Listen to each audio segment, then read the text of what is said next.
حضور صلی اللہ علیہ وسلم حضرت عائشہ رضی اللہ تعالی عنہا کے گھر چھپ کر گئے تو حضور صلی اللہ علیہ وسلم ایک مرتبہ حضرت عائشہ رضی اللہ تعالی عنہا کی حجرے میں آئے تو دیکھا ایک نوجوان لڑکا بیٹھا ہے۔ لڑکے کو دیکھ کر نبی کریم صلی اللہ علیہ وسلم کے چہرے کا رنگ بدل گیا۔ یہ دیکھ کر حضرت عائشہ رضی اللہ تعالی عنہا کہنے لگی، بسم اللہ الرحمن الرحیم۔ کہتے ہیں مرد عام طور پر شکی ہوتے ہیں۔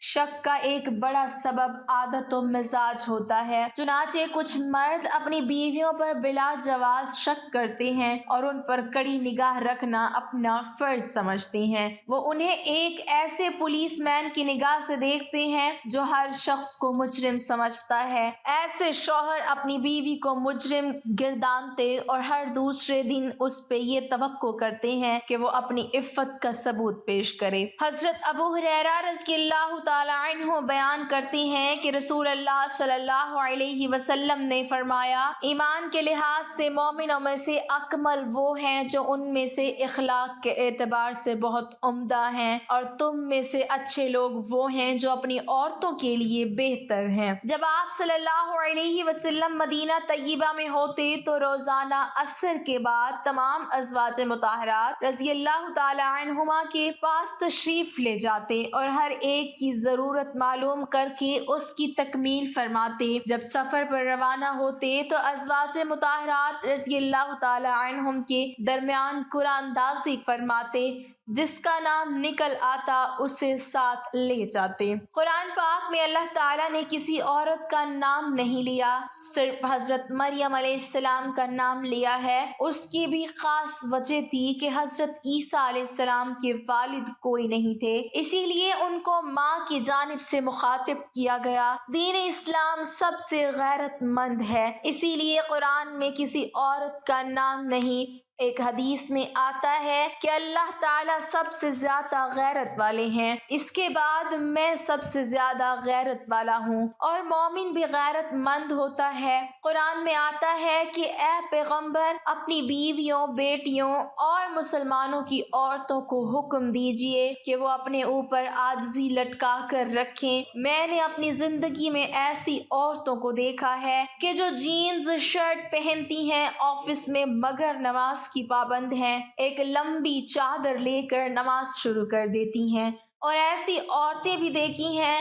نقاب ہوتا ہے مگر باطن میں کچھ اور ہے۔ دین اسلام سب سے غیرت مند دین ہے۔ بخاری شریف میں حضرت عبداللہ بن عمر رضی اللہ تعالی عنہ سے روایت ہے کہ امیر المومنین حضرت عمر رضی اللہ تعالی عنہ کی اہلیہ ان کے دور خلافت میں فجر اور عشاء کی نماز کے لیے باقاعدگی کے ساتھ مسجد میں جایا کرتی تھیں۔ حضرت عمر رضی اللہ تعالی عنہ کو یہ بات اپنی طبی غیرت کی وجہ سے پسند نہیں تھی، مگر منع بھی نہیں کرتے تھے۔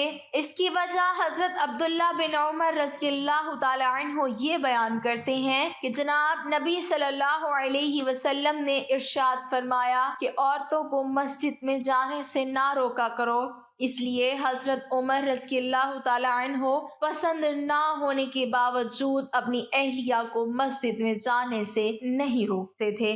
اس کا مطلب ہے کہ غیرت کا اظہار بہت اچھی چیز ہے، لیکن جو حقوق عورت کو شریعت نے دے رکھے ہیں انہیں غیرت کے نام پر ان سے روکنا درست نہیں۔ ایک حدیث میں آتا ہے کہ امام مسلم رحمۃ اللہ علیہ نے صحیح مسلم میں نبی صلی اللہ علیہ وسلم سے حدیث بیان کی ہے۔ نبی صلی اللہ علیہ وسلم نے فرمایا، دو قسم کی عورتیں جہنمی ہیں، میں نے انہیں دیکھا نہیں، کچھ مردوں کے پاس گائے کی دموں جیسے کوڑے ہوں گے جن سے وہ لوگوں کو ماریں گے، اور دوسری قسم کی وہ عورتیں جو کپڑے پہننے کے باوجود بھی ننگی ہوں گی، وہ مائل ہونے والی اور دوسروں کو اپنی طرف مائل کرنے والی ہوں گی، ان کے سر پختی اونٹوں کی کوہان جیسے اونچے ہوں گے، یہ دونوں نہ تو جنت میں داخل ہوں گی اور نہ ہی اس کی ہوا کو پائیں گی۔ میں نے ایسی عورتوں کو بھی دیکھا ہے جن کو دیکھ کر مجھے یہ حدیث یاد آ جاتی ہے،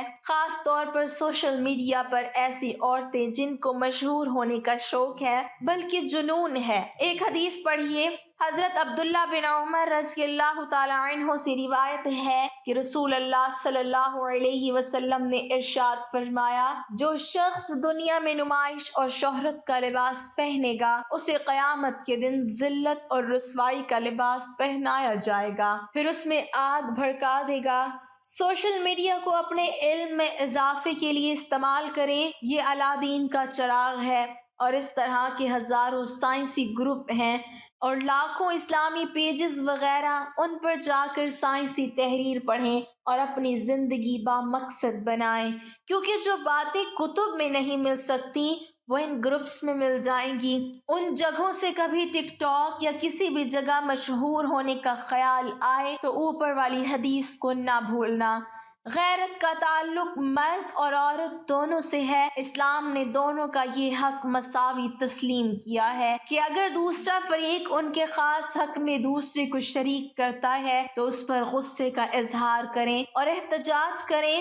حتیٰ کہ کسی مرد کی ایک سے زائد بیویاں ہوں تو ان بیویوں کا یہ حق بھی اسلام میں تسلیم کیا گیا ہے کہ وہ باہمی معاملات کے توازن میں کوئی فرق محسوس کریں تو اس کا اظہار کریں۔ چنانچہ نسائی کی روایت میں ہے کہ ام المومنین حضرت عائشہ رضی اللہ تعالی عنہا نے ایک بار اپنی باری والے دن تھوڑی دیر کے لیے رسول اللہ صلی اللہ علیہ وسلم کو اپنے پاس نہ پایا۔ انہیں خدشہ ہوا کہ آپ صلی اللہ علیہ وسلم کسی اور بیوی کے پاس تو نہیں چلے گئے۔ حضور صلی اللہ علیہ وسلم جب واپس آئے تو حضرت عائشہ رضی اللہ تعالی عنہا نے آپ صلی اللہ علیہ وسلم کے سر کے بالوں میں انگلیاں داخل کر کے یہ دیکھا کہ آپ غسل کر کے تو نہیں آئے۔ جناب نبی کریم صلی اللہ علیہ وسلم نے غیرت کو نہ صرف اچھا جذبہ قرار دیا بلکہ اس کا احترام بھی کیا۔ چنانچہ صحیح روایت میں ہے کہ آپ صلی اللہ علیہ وسلم نے خواب میں جنت کی سیر کرتے ہوئے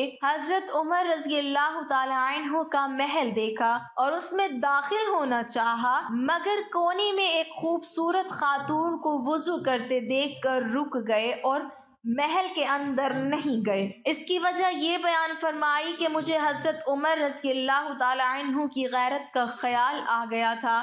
ایسے ماحول میں عصمت و عفت کے ماحول کو قائم رکھنا اور پردہ داری کے تقاضوں کا لحاظ کرنا گھر کے سربراہ کی ذمہ داریوں میں شمار کیا گیا ہے۔ چنانچہ نسائی کی روایت میں ہے کہ حضرت صلی اللہ علیہ وسلم نے فرمایا کہ اس شخص پر جنت حرام کر دی گئی ہے، اور پھر اس کی وضاحت بھی آپ صلی اللہ علیہ وسلم نے خود فرمائی کہ وہ شخص جو اپنے گھر والوں میں بے حیائی کی باتیں برداشت کر لے۔ وجہ تحریر یہ ہے کہ یہ جس حال میں مرضی ہوں اپنے من کو صاف رکھیں، کسی کے متعلق بدگمانی نہ کریں۔ آپ کتنے بھی بڑے عہدے پر ہوں پر کبھی دین پر انگلی نہ اٹھائیں۔ ہمارا دین اس بات کو سخت ناپسند کرتا ہے اور وہ اس کا بدلہ لے کر رہتا ہے۔ یہ بہت باریک نکتے کی بات ہے کیونکہ ہمارا دین سب سے غیرت مند ہے۔ اپنے روپے پیسے عہدے کی وجہ سے بعض دفعہ دین پر اعتراض کر دیتا ہے۔ تاریخی روایت میں آتا ہے کہ حضرت عثمان رضی اللہ تعالی عنہ سے خلافت سے دستبرداری کا مطالبہ کرنے والے باغی جب انہیں شہید کرنے کے لیے گھر میں داخل ہوئے تو امیر المومنین رضی اللہ تعالی عنہ کی اہلیہ محترمہ حضرت نائلہ رضی اللہ تعالی عنہ نے عربوں کی روایت کے مطابق سر کے بال بکھیر کر حملہ آوروں پر رحم کی دہائی دینا شروع کر دی۔ اس پر حضرت عثمان رضی اللہ تعالی عنہ نے دور سے چلا کر آواز دی کہ اپنی چادر اوڑھ لو، کیونکہ تمہارے ننگے سر ہونا میرے لیے ان لوگوں کے حملے سے زیادہ تکلیف دہ ہے۔ اس وقت حضرت عثمان رضی اللہ تعالی عنہ بوڑھے اور ضعیف تھے۔ ابو داؤد کی روایت ہے کہ حضرت صلی اللہ علیہ وسلم ایک بار ام المومنین حضرت عائشہ رضی اللہ تعالی عنہا کے پاس ان کے حجرہ میں تشریف لائے تو ایک نوجوان ان کے حجرے میں بیٹھے ہوئے تھے۔ یہ دیکھتے ہی آپ صلی اللہ علیہ وسلم کے چہرے کا رنگ متغیر ہو گیا، جیسے حضرت عائشہ رضی اللہ تعالی عنہا نے بھانپ لیا اور فوراً وضاحت کی کہ یا رسول اللہ صلی اللہ علیہ وسلم، یہ میرا رضائی بھائی ہے، ہمیں یہ چیزیں سمجھنے کی ضرورت ہے کیونکہ ہماری تاریخ میں قندیل بلوچ کا قتل، سری لنکن میرج کا قتل اور مینار پاکستان جیسے واقعات ملتے ہیں جو کم علمی کی وجوہات ہیں۔